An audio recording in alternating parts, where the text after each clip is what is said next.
So ayan na mga guys, dito na tayo. Pababa na naman tayo. Kanina yung dinaanan namin is Paahon.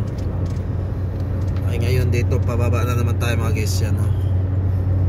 Yan, puro bundok yung sa gilid natin mga guys, oh. Yan. Pababa to mga guys na kalsada.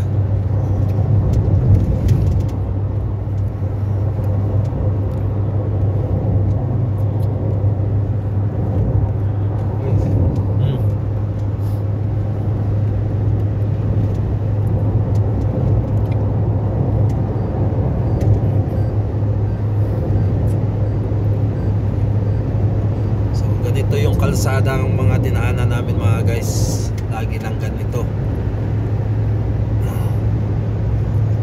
Puro siya mga bundok-bundok sa gilid na mga bato-bato. Yan mga guys, so tingnan nyo yun. Yun. Ang ganda mga guys. Ang ganda ng tanawin ito mga guys.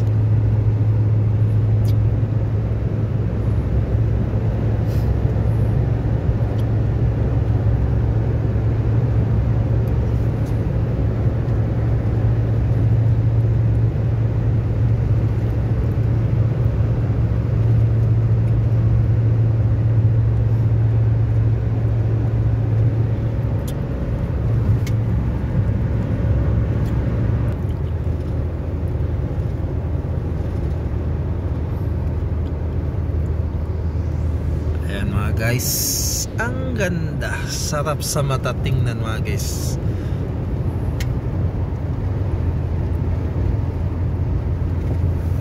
Yung isa sa pinakamaganda din sa trabaho namin na maintenance mga guys. Kasi kahit saang sulok ng Saudi na ang napuntahan namin dito,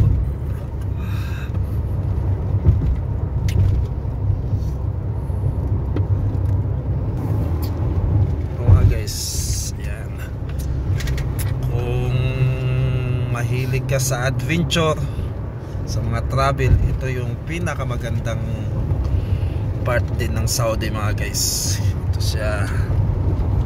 Ayan. Ito yung pangtanggal pagod sa mga biyahe namin mga guys. Itong mga tanawin na ito mga guys, sa gilid ng kalsada na puro bundok, na kahit kailan hindi din mababayaran ng pera yung experience mo dito sa Saudi sa ganitong lugar na mapupuntahan mo mga guys. Mapalad lang kami mga guys kasi dito kami na-assign at saka maintenance. Kasi pag maintenance ka, lahat ng cover ng area mo mapupuntahan mo talaga. Ayan. Nagkataon lang din mga guys na ang na-assign dito nga electrician ay nasa bakasyon, kaya ako ang na-assign dito at saka yung kasama kong pintor na lagi na driver din. So marami din siyang request dito na mga store na kailangan pinturahan yung labas. So ayan mga guys, so kaya nandito kami ngayon sa northern part ng Saudi Arabia mga guys. Ito ay papunta ng Dubai, kung saan yung Dubai ay malapit din sa Egypt at saka Jordan mga guys.